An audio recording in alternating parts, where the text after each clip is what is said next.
Hello student, एक new video में आपका स्वागत है। आज का हमारा टॉपिक है कक्षा 9वीं वार्षिक परीक्षा 2024 और 25 का साइंस का रियल पेपर है। आपको 75 का आपका पूर्णांक रोल नंबर आप पेपर पर स्वयं लिखेंगे। 3 घंटे का आपका समय है, निर्देश आप स्वयं पढ़ ले। अब आते हैं क्वेश्चन पर। क्या बात है सर, क्या बात है सर, क्या बात, ये बात है। क्वेश्चन आपका पहला है, सही विकल्प चुनकर लिखे पुस्तिका में, सही विकल्प चुनकर लिखिए पुस्तिका में लिखना है। ठीक, संख्या है 1 नंबर के आएंगे। पहला क्वेश्चन है, सूक्ष्म वर्ष क्या है?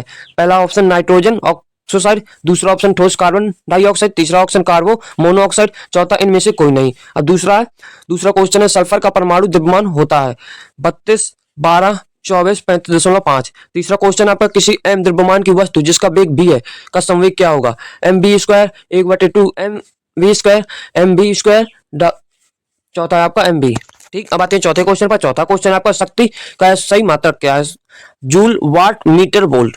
पांचवा क्वेश्चन आपका, ध्वनि का वेग सबसे अधिक होता है ठोस में, गैस में, इन सभी में, द्रव में। ठीक, पांचवा क्वेश्चन है आपका, पांचवा हो चुका है। छठवां क्वेश्चन है, उर्वरकों में निम्न में से कौन सा तत्व उपस्थित नहीं रहता? Nitrogen, potassium, phosphorus, iron. अब आते हैं अगले क्वेश्चन पर। इनके आंसर चाहिए तो मैं आपको प्रोवाइड करा दूंगा थोड़ी देर में। ठीक, वीडियो के अंत तक बने रहिए। ये रियल पेपर है या फेक पेपर है मैं आपको बता दूंगा। ठीक, प्रश्न दूसरा है, रिक्त स्थानों की पूर्ति कीजिए। 1 नंबर के है, ये भी 6 अंक की है, 1 नंबर के। पहला क्वेश्चन है, 25 सेल्सियस पर जल की भौतिक अवस्था डॉट डॉट होती है। दूसरा क्वेश्चन है, गति के नियम सर्वप्रथम डॉट डॉट ने दिए थे। तीसरा क्वेश्चन है, प्रति एकांक आयतन के द्रव्यमान को डॉट डॉट कहते हैं। चौथा क्वेश्चन है, किसी वस्तु की गतिज ऊर्जा उसकी चाल के साथ होती है। पांचवा क्वेश्चन है, श्रव्य तरंगों की परस डॉट डॉट होती है। छठवां क्वेश्चन है, फसल की किस्मों में ऐच्छिक गुणों को डॉट डॉट द्वारा प्राप्त किया जा सकता है। अब आते हैं अगले क्वेश्चन पर। अगला क्वेश्चन है आपका तीसरा, 77 छठ के लिखना है। 6 की है, 1 नंबर के आएंगे। ये भी पहला है, अणुओं के बीच स्थान ठोसों में अधिकतम होता है। दूसरा क्वेश्चन है आपका, निलंबन के कणों को फिल्टर पेपर से फिल्टर नहीं किया जा सकता। तीसरा क्वेश्चन है, गुरुत्वीय त्वरण का मान 9.8 ms² होता है। चौथा क्वेश्चन है, संयोजकता परमाणु की संयोजन शक्ति है। पांचवा क्वेश्चन है आपका, कोशिका की खोज ल्यूवेरन हॉक ने की थी। पांचवा क्वेश्चन के बाद छठवां क्वेश्चन है, हृदय पेशियां ऐच्छिक पेशियां होती है। अब आते हैं अगले क्वेश्चन पर। अगला क्वेश्चन है आपका, सही जोड़ियां बनाइए। ये भी एक एक नंबर की है। चौथा क्वेश्चन है, सही जोड़ियां बनाइए। ये भी एक एक नंबर की है। पहला है अदिश राशि, दूसरा है त्वरण, तीसरा है बल, चौथा है संवेग का सही मात्रक, पांचवा है वन अश्व शक्ति, छठवां है कार्य का असही मात्रक। अब आते हैं एक शब्द वाक्य में उत्तर लिखना है। पांचवा क्वेश्चन है आपका, एक शब्द वाक्य में उत्तर लिखना है। ये भी 6 अंक है, एक एक नंबर के आएंगे। पहला है, 100 सेल्सियस तापमान को केल्विन इकाई में परिवर्तित कीजिए। दूसरा क्वेश्चन है, एक ऐसी धातु का नाम बताइए जो कमरे के तापमान पर द्रव अवस्था में पाया जाता है। तीसरा क्वेश्चन है आपका, उतक को परिभाषित कीजिए। चौथा क्वेश्चन है, दाब को परिभाषित कीजिए। पांचवा क्वेश्चन है, चमगादड़ उड़ते समय किस प्रकार की तरंगे पैदा करती है। ठीक, छठवां क्वेश्चन है आपका, उस कंपोस्ट का नाम लिखिए जिसका निर्माण केंचुए की सहायता से किया जाता है। अब आते हैं अगले क्वेश्चन। और अभी तो रुको, क्लाइमैक्स अभी बाकी है। अब आते हैं छठवें क्वेश्चन पर। 2 अंक के क्वेश्चन है, ऊर्ध्वपातन को उदाहरण से समझाइए या परिभाषित कीजिए। इसका थोड़ा है, गलनांक को परिभाषित कीजिए। ठीक, इनके उत्तर मैं आपको प्रोवाइड करा दूंगा थोड़ी देर में। अभी वीडियो के अंत तक बने रहना। शुद्ध पदार्थ से आप क्या समझते हैं? 2 अंक के क्वेश्चन ये भी। इसका थोड़ा ये, निक्षेपण किसे कहते हैं? परमाणु द्रव्यमान इकाई को परिभाषित कीजिए। 2 अंक के क्वेश्चन ये। इसका थोड़ा ये, आणविक द्रव्यमान या अणुभार से आप क्या समझते हैं? 9वां क्वेश्चन आपका ये, 3 कक्षाओं वाले बोर के परमाणु मॉडल का चित्र समझाइए। इसका थोड़ा ये, हाइड्रोजन परमाणु में 3 समस्थानों के नाम और शक्ल लिखना है। 10वां क्वेश्चन आपका ये, माइटोकॉन्ड्रिया को कोशिका का बिजली घर क्यों कहते हैं? इसका तो ये, लाइसोसोम को कोशिका की आत्मघाती थैली क्यों कहते हैं? अब 11वां क्वेश्चन है आपका, हृदय पेशी या रेखित पेशी में नामांकित बनाना है। इसका तो ये, रेखित या रेखित पेशी में 2 अंतर लिखना है। ठीक, अब आते हैं अगले क्वेश्चन पर। अगला क्वेश्चन है आपका, प्रश्न 12वां, अदिश राशियों को उदाहरण से समझाइए, तो परिभाषित कीजिए। इसका तो ये, औसत चाल किसे कहते हैं? इसका सूत्र मात्रक लिखना है। अब आते हैं 12वें के क्वेश्चन के बाद 13वां क्वेश्चन है, यदि क्रिया सदैव प्रतिक्रिया के बराबर है तो स्पष्ट कीजिए कि घोड़ा गाड़ी को कैसे खींच पाता है। इसका थोड़ा ये, जब किसी छड़ी से एक डरी को पीटा जाता है तो धूल के कण बाहर आ जाते हैं, स्पष्ट कीजिए। ये भी 2 अंक की क्वेश्चन है आपका। अब आते हैं 14वें क्वेश्चन पर। 14वां क्वेश्चन है, आर्किमिडीज के सिद्धांत से आप क्या समझते हैं? इसको उदाहरण से समझाना आपको। ठीक, अब उसके अथवा किसी वस्तु के द्रव्यमान तथा भार में क्या अंतर है? 2 अंतर लिखना है इसके। 15वां क्वेश्चन आपका, जब किसी वस्तु पर लगने वाला बल इसके विस्थापन की दिशा में हो तो किए गए कार्य का व्यंजक ज्ञात करना है। ये भी 2 अंक की क्वेश्चन है। इसका तो ये शक्ति को परिभाषित कीजिए। आते हैं 16वां क्वेश्चन, अनुप्रस्थ तरंग किसे कहते हैं समझाइए। इसका तो ये तरंग दैर्घ्य को परिभाषित कर इसका मतलब लिखिए। 2 अंक की क्वेश्चन ये भी है। 17वां क्वेश्चन है आपका अंतरा फसली क्या है। 2 अंक की क्वेश्चन इसका है। ये इसका हुआ है भंडारण की प्रक्रिया में कौन सा कारक अनाज की हानि के लिए उत्तरदायी है। 18वां क्वेश्चन है, निम्न को उदाहरण से समझाइए या व्याख्या कीजिए। पहला है संतृप्त विलयन, दूसरा कोलाइड, तीसरा शुद्ध पदार्थ। 3 अंक की क्वेश्चन ये भी। इसका तो ये है मिश्रण एवं यौगिक में 3 अंतर लिखना है। 19वां क्वेश्चन, जंतु पादप कोशिका में 3 अंतर लिखना है। इसका तो ये किन्हीं 3 कोशिकांगों के नाम, किन्हीं 3 कोशिकांगों के नाम व एक एक काल लिखना है इनके। 20वां क्वेश्चन आपका, निम्नलिखित के नाम। ठीक, 3 अंक के 1 नंबर के आएंगे। उतक जो मुंह के भीतरी अस्तर का निर्माण करता है। दूसरा क्वेश्चन आपका, उतक जो मनुष्य में पेशियों को अस्थि में जोड़ता है। तीसरा है आपका, उतक जो पौधे में भोजन का संवहन करता है। इसका तो ये तंत्रिका कोशिका का नामांकित चित्र बनाना है। अब आते हैं 21वां क्वेश्चन। 21वां क्वेश्चन आपका, निम्नलिखित सूत्रों द्वारा प्रदर्शित यौगिक के नाम लिखिए। पहला ये आपका, दूसरा बी नंबर ये, तीसरा चौथा ये है। ठीक, इसका थोड़ा ये रहा आपका, ये आपको सवाल आपको ये ज्ञात करना है। 22वां क्वेश्चन, उदाहरण से व्याख्या कीजिए। 22वां है आपका, उदाहरण से व्याख्या कीजिए। 4 अंक के क्वेश्चन है। पहला है परमाणु संख्या, दूसरा है द्रव्यमान संख्या, तीसरा है समस्थानिक, चौथा है संभारिक। ठीक, अब आते हैं इसके अथवा पर। अथवा इसका समस्थानिक या संभारिक में 4 अंतर लिखना है। ठीक, अब आते हैं 23वें क्वेश्चन पर, दूरी एवं विस्थापन में अंतर लिखिए कोई 4।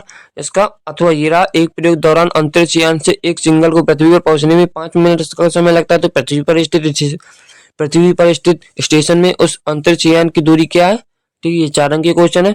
वीडियो अच्छी लगे तो चैनल को सब्सक्राइब और लाइक करना, ये इंपोर्टेंट। और अभी तो रुको, क्लाइमैक्स अभी बाकी है। अब आते हैं क्वेश्चनों के आंसर पर। 6वां क्वेश्चन था आपका, ऊर्ध्वपातन किसे कहते हैं। इसका आंसर ये, जब कोई ठोस पदार्थ बिना द्रव अवस्था में बदले सीधे गैस में बदल जाता है तो उसे ऊर्ध्वपातन कहते हैं। इसका उदाहरण आपका ये रहा, पहला जमी हुई कार्बन डाइऑक्साइड वाष्पीकरण सूक्ष्म बर्फ। ठीक, इसका उदाहरण ये। अब आते हैं इसके अथवे पर। अथवा क्वेश्चन था, गलनांक क्या है, आसान परिभाषा लिखिए।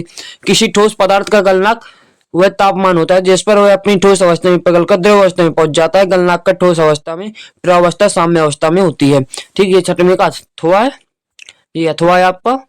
ठीक, अब आते हैं अगले क्वेश्चन पर। अगला क्वेश्चन था 7वां, शुद्ध पदार्थ से आप क्या समझते हुए पदार्थ जो शुद्ध कहलाते हैं जिनमें विद्यमान सभी कण समान रासायनिक प्रकृति के होते हैं। शुद्ध पदार्थ में सदा एक ही प्रकार के कण होते हैं, जैसे सोना, तांबा, सोडियम क्लोराइड, चीनी आदि। 7वां क्वेश्चन हो चुका है। इसका तो ये है, निक्षेपण किसे कहते हैं। 7वें का, निक्षेपण एक भूविज्ञानिक प्रक्रिया है जिसमें तलछट, मिट्टी और चट्टानें भू आकृति या भूभाग में जुड़ जाती हैं। हवा, बर्फ, पानी और गुरुत्वाकर्षण पहले से अपचयित सतही सामग्री को ले जाते हैं और जो द्रव में पर्याप्त गतिज ऊर्जा के नुकसान पर जमा हो जाते हैं, जिससे तलछट की परतें बन जाती हैं, उसे ही निक्षेपण कहते हैं। अब आते हैं इसके अगले क्वेश्चन पर। अगला क्वेश्चन था, परमाणु द्रव्यमान की इकाई क्या है। आपको ये परिभाषा देना है, इकाई लिखना है इसकी। अब अगला क्वेश्चन है, वो 8वां क्वेश्चन था। 8वें क्वेश्चन का तो है, आणविक द्रव्यमान से आप क्या समझते हैं। किसी अणु में मौजूद परमाणुओं के द्रव्यमानों का योग उस अणु का आणविक द्रव्यमान होता है। इसे अणु का सापेक्ष द्रव्यमान भी कहा जाता है। आणविक द्रव्यमान को परमाणु द्रव्यमान की इकाई यू में नापा जाता है। ठीक, अगला क्वेश्चन है आपका 9वां, 3 कक्षाओं वाले बोर परमाणु मॉडल का चित्र बनाइए। ये आपको चित्र बना देना है। 9वें का तो है, हाइड्रोजन में 3 समस्थानिक क्या है। 9वें का तो ये है। ठीक है, आपको 3 वो लिख देना है समस्थानिक। हाइड्रोजन हो गया 3, ये लिखे आपकी ड्यूटेरियम या हाइड्रोजन और ट्रिटियम हाइड्रोजन, ये आपको ये सभी लिख देना है। 10वां क्वेश्चन आपको, माइटोकॉन्ड्रिया को कोशिका का बिजली घर क्यों कहते हैं। आपको ये लिख देना है। आंसर आपको इतना ही, 2 अंक का क्वेश्चन था। लाइसोसोम को आत्मघाती थैली क्यों कहा जाता है। कोशिका के क्षतिग्रस्त या मृत को जाने वाले लाइसोसोम्स फट जाते हैं और मुक्त एंजाइम अपनी ही कोशिका में पचा देते हैं, इस कारण लाइसोसोम को आत्मघाती थैली कहते हैं। 11वां क्वेश्चन ये है, इसका चित्र बनाना था हृदय पेशी का। इसका थोड़ा ये है, रेखित पेशी का चित्र बनाना था आपको। उसका थोड़ा ये है, रेखित पेशी और रेखित पेशी में अंतर लिखना है आपको 3, ये 2 लिखने हो तो 2 लिख देना। अदिश राशि या जिन अदिश राशि से आप क्या समझते हैं। यह 12वां क्वेश्चन था। अदिश राशियां जिन भौतिक राशियों को पूर्णतः व्यक्त करने के लिए केवल परिमाण या मात्रा की अवस्था होती है, उन राशियों को अदिश राशियां कहते हैं। उदाहरण आपको ये ताप, आयतन तथा चाल अदिश राशियां होती हैं।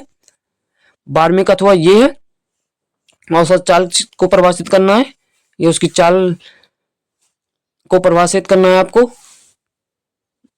13वां क्वेश्चन ये है, यदि किसी सदैव प्रक्रिया के बराबर तो स्पष्ट कीजिए घोड़ा गाड़ी से कैसे खींचा जा सकता है। इसका तो ये है, चूंकि क्रिया सदैव प्रतिक्रिया के बराबर है, जब घोड़ा आगे की ओर झुककर जमीन की ओर बल लगाता है तो वह बल को दो घटकों में होता है। एक बल का ऊर्ध्वाधर घटक जो घोड़े को संतुलन देता है तथा दूसरी क्षैतिज घटक को गाड़ी को आगे और गति देता है। इस प्रकार घोड़ा गाड़ी को खींच पाता है। 13वां क्वेश्चन का अथवा ये, उत्तर किसी वस्तु का जड़ तो उसकी विराम अवस्था या गति अवस्था में है। किसी भी 13वां क्वेश्चन आपका ये है, जब किसी छड़ी से एक ही दरी कपोट को पीटा जाता है तो धूल के कण बाहर आ जाते हैं। इसका तो ये लिख देना आपको। 14वां क्वेश्चन, किसी वस्तु के द्रव्यमान और भार में अंतर लिखना है आपको। 4 या 3 या 2 लिख देना आप, जितनी याद हो उतनी लिख देना। शक्ति किसे कहते हैं परिभाषा देना है 15वें क्वेश्चन पर। 15वें का तो ये है। 16वां क्वेश्चन ये, अनुप्रस्थ तरंग को परिभाषित करना है। वह गति जिसमें तरंग की सभी बिंदु तरंग गति की दिशा की ओर समकोण पर पथों पर दोलन करते हैं। पानी पर सतही तरंगे, भूकंपीय इस द्वितीय तरंगे, विद्युत चुंबकीय जैसे रेडियो और प्रकाश तरंगन पृष्ठ तरंगों का उदाहरण है। 17वां क्वेश्चन आपका ये है, अंतराफसलीकरण क्या है। इसको आपको लिखना है। एक ही खेत में 2 या 2 से अधिक फसलों को एक खास प्रयत्न पर उगाना, ऐसे अंतराफसलीकरण कहा जाता है। इनके फायदे हैं ये। 17वें का 18वां क्वेश्चन ये है आपको, मिश्रण या यौगिक में अंतर लिखना है आपको। ठीक। 19वां क्वेश्चन, पादप और जंतु कोशिका में अंतर लिखना है आपको। कुल 4 लिखना है। पहला, पादप कोशिका सबसे बाहरी आवरण कोशिका भित्ति होता है। दूसरा, जंतु कोशिका, इस जंतु कोशिका में कोशिका भित्ति नहीं होती, प्लाज्मा झिल्ली बाहरी आवरण होती है। दूसरा, पादप कोशिका में लवण नामक कोशिकांग होते हैं, जंतु कोशिका में लवण नहीं पाया जाता। तीसरा, पादप कोशिका की रसधानियां अपेक्षाकृत बड़ी होती है, जंतु कोशिका में रसधानियां अपेक्षाकृत छोटी होती हैं। ठीक। अब आते हैं 20वां क्वेश्चन। 20वें क्वेश्चन पर आपको तंत्रिका कोशिका का चित्र बनाना था अथवा आईएस का। 22वां क्वेश्चन, 21वां क्वेश्चन आप स्वयं कर लेना। ठीक। समस्थानिक और समवारिक में 5 अंतर लिखना आपको। समस्थानिक और समवारिक में 5 है। एक ही तत्व परमाणु में होते हैं, भिन्न भिन्न तत्व परमाणु में होते हैं। परमाणु क्रमांक समान होते हैं, परमाणु क्रमांक भिन्न होते हैं। द्रव्यमान संख्या भिन्न होती है, द्रव्यमान संख्या समान होती है। रासायनिक गुण समान होते हैं, रासायनिक गुण भिन्न भिन्न होते हैं। इनका इलेक्ट्रॉनिक विन्यास समान है, इनका इलेक्ट्रॉनिक विन्यास असमान है। ठीक। अब आते हैं अगले क्वेश्चन के आंसर पर। विस्थापन या दूरी में अंतर लिखना। तो 4 आपको लिख देना। वीडियो अच्छी लगी तो चैनल को सब्सक्राइब और लाइक कर लेना।